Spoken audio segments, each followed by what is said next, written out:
Welcome to Sound of Hope News. My name is Daniela Wolensack, and today is June 29th. Guangdong province in China is hit with its biggest flood of the century. Water levels reached 36 meters, well past the 10-meter warning limit. G7 leaders agreed that China poses challenges to the world. America has decided it will address these issues at NATO. China's harsh COVID restrictions are preventing citizens from getting timely medical care. Beijing announced it will use anti-COVID measures for the next 5 years. Citizens are worried because so far, China's harsh measures have made their normal lives difficult.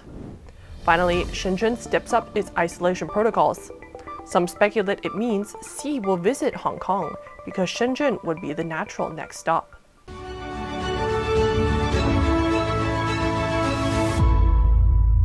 Guangdong province in China is facing its biggest flood of the century. Yingde City in northern Guangdong has reached a disastrous situation. Guangdong is a wealthy manufacturing province. Its two major cities are Guangzhou and Shenzhen, the home of many high-tech companies. On June 28th, a former teacher of the party school of the Central Committee of the CCP, Cai Xia, reposted on Twitter several pictures of Yingde City desperately seeking help. These photos were quickly blocked by the CCP. Cai Xia wrote, "Our friends in Guangdong are in dire straits. Guangdong is underwater." However, these WeChat pictures were immediately blocked by the CCP network authorities. The CCP authorities really have no shred of humanity left in them. They shout the slogan, "People first, human life first," every day. Then they block the information about folks suffering from the disaster. One of the pictures is a screenshot of a distress call. It reads, "Since May 21st, heavy rain has not stopped throughout the entire northern part of the Guangdong province. Flooding has been going on for more than half a month now." On June 22nd, the Yingde station of Beijing encountered the highest water level in history. The flood peaked at nearly 36 meters, exceeding the warning line by more than 10 meters. An aerial photo of Guangdong village in Yingde City showed the severity of the flood. What used to be a vibrant green landscape is now underwater. There is only one ancient pagoda standing alone in the water. Chinese news reported that when Jiangnan village was flooded 6 days ago, the water level reached the height of a 3-story building. More than 300 residents were trapped. They sought out high places to wait for rescue. The G7 summit is being held in southern Germany. On the 27th, U.S. National Security Advisor Jake Sullivan, a participant, described the situation. He stated that NATO and G7 members are increasingly seeing eye to eye on the challenges posed by the Chinese Communist Party. Sullivan also hinted that Biden and Xi Jinping will talk in the coming weeks. In response to reporters at the summit, Sullivan revealed that Biden had discussed China with other G7 leaders. Biden had specifically described U.S. attitudes toward the Chinese Communist Party and some of his recent views. Sullivan said the G7 summit communique on Tuesday will address the 3 major malpractices of the Chinese Communist Party: its non-market economic practices, the debt trap issue, and human rights issues. Sullivan has also stated you can expect that the NATO strategic concept will also speak in ways that are unprecedented about the challenge that China poses. For the G7 leaders, there is an urgent need for discussion and a coordinated response to the CCP's challenges. But the West does not intend to launch a new Cold War paradigm towards Beijing's actions on the economic and security fronts. Rather, it wants to ensure that it works with like-minded partners to hold the CCP accountable for its compliance with international rules. Whether the intense contact between top U.S. and Chinese diplomats means that Xi Jinping wants to repair U.S.-China relations or not, Sullivan said they do expect that there will be opportunities for Xi to meet in the coming weeks. Xi Jinping is expected to receive an unprecedented third term as General Secretary of the 20th Communist Party Congress. Against Xi is China's economic decline and possible skepticism within the party. Nikkei ASEAN Review senior reporter Katsuji Nakazawa analyzed that Xi has little choice at this point because deteriorating U.S.-China relations will only provide party bosses and rival parties with ammunition to oppose his bid for a third term. She also stated, in the face of a sudden economic downturn, Xi Jinping needs at least a stable relationship with the United States.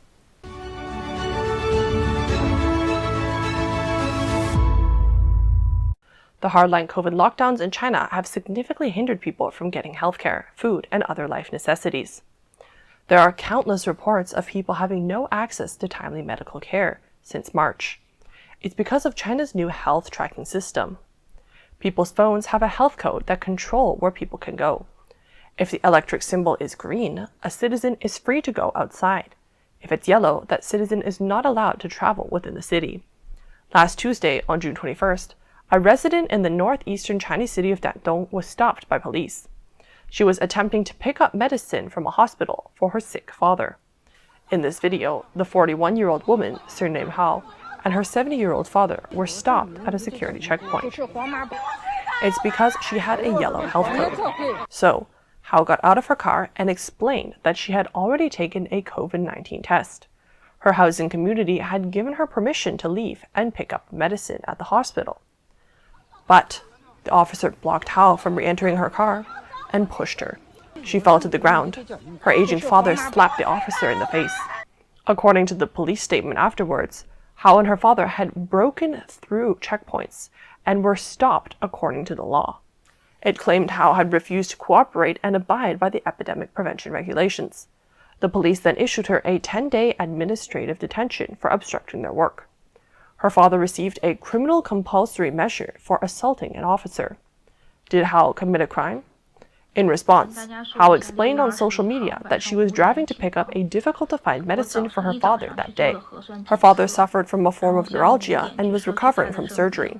She stated, with this kind of pain, he can't eat, he can't talk, he can't sleep. She also raised the question, who said a yellow code can't pass? If that's the case, do sick people just wait there and die? The video of the incident has been viewed over 1 billion times on China's Weibo. The actions of the police disturbed many Chinese people. One user wrote on Weibo, "The wave of public opinion has spoken, and rational people support the father and daughter for sure." The comment received tens of thousands of likes. Guangdong lies on the North Korean border. The city has been under lockdown for more than 50 days. Local authorities have pushed to keep the city of 2.2 million residents at home. Many people are growing frustrated with the strict COVID policy because it controls their freedom of movement. Hao stated on the internet, "Maybe you also have a sick family member, a child, or a senior at home. You might have encountered the same issue as I did when you were trying to seek medical help. People without empathy cannot understand what you felt at that time."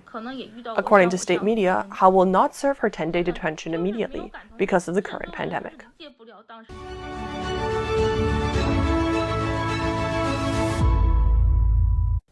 The party chief of the capital city Beijing, Cai Qi, declared that in the next 5 years, Beijing will continuously use its COVID measures and control to prevent imported cases from coming in and domestic cases from rebounding, according to state-owned newspaper Beijing Daily. This was on Monday, June 27th. The policy will continue strict residential inspections, the normalization of regular testing, and the management of entry and exit to the city. The words "in the next 5 years" sparked a huge backlash on Chinese social media. Most commentators are unsurprised that the system may continue for another half-decade, but few supported the idea. One user on Chinese social media Weibo said, "Countdown to escape China." Another noted, the ultimate goal of fighting the epidemic is to return to a normal life. It seems that everyone has forgotten this.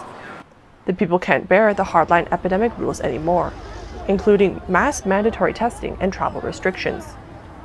A few hours later, the words 5 years were deleted from Beijing Daily and also other media. It was stated to be an editing error while leaving other remarks about pandemic controls intact, CNN reported. CNN had reviewed the entire speech and stated, while the published quote from Beijing Daily was misleading, Tsai did discuss at length the possibility of keeping zero COVID policies in place in the capital over the next 5-year period. China's zero-COVID strategy of mass testing, intense surveillance, quarantines, and travel bans has disrupted normal life and damaged the economy. Although the Chinese regime stated that the current pandemic measures are effective, it is still too early to know whether that approach will succeed. But one thing is known, testing at this scale costs tens of billions of dollars, which may amount to 1.5% or higher of China's GDP, according to CSIS, a think tank based in Washington, D.C. People fear that if the zero-COVID policy remains in place, future epidemic outbreaks may suddenly cause lockdowns or other severe restrictions.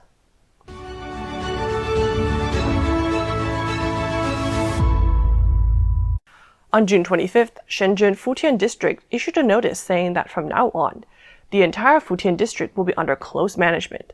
All restaurant takeout and express delivery will not be allowed. Several subway stations in Shenzhen were also suspended. On the 28th, a staff member of a restaurant in Shangmeilian, Futian district, told a Sound of Hope reporter, "Starting from yesterday afternoon, the area of Shangmeilian has been under control for 4 days. Frequent closures have led to resentment among residents. They no longer abide by government regulations. Many residents of Shangmeilian lined up, climbed over a separation wall, and quickly left the community." Based on the interviews from Sound of Hope reporters, though, the residents don't think the epidemic is severe. One person said, "The epidemic is okay, not serious, but the nucleic acid test regulation is annoying." A staff member of a store in Futian district told Sound of Hope that people could enter with a nucleic acid negative certificate within 24 hours. Some people believe that Shenzhen's blockade is to cooperate with Xi Jinping's visit to Hong Kong on July 1st. According to Hong Kong media reports, Xi Jinping tentatively plans to arrive in Hong Kong on June 30th and July 1st to attend the 25th anniversary of the handover of Hong Kong's sovereignty at the inauguration ceremony of the sixth government. He will then return to Shenzhen on the same day instead of staying overnight in Hong Kong. On June 28th, the Shenzhen Municipal Public Security Bureau issued a notice stating that from now until July 3rd, aircraft are prohibited from flying over Shenzhen. High-speed trains from various parts of China to Shenzhen have also suddenly stepped up the inspection of personnel entering the station. After a normal security inspection of luggage and personnel, travelers must go to the designated area for a second manual inspection with different security inspection equipment. Because of this, the railway station urges passengers to arrive at the station at least 40 minutes in advance. Thank you so much for listening. If you like what you saw, please remember to like, comment, and subscribe. See you tomorrow.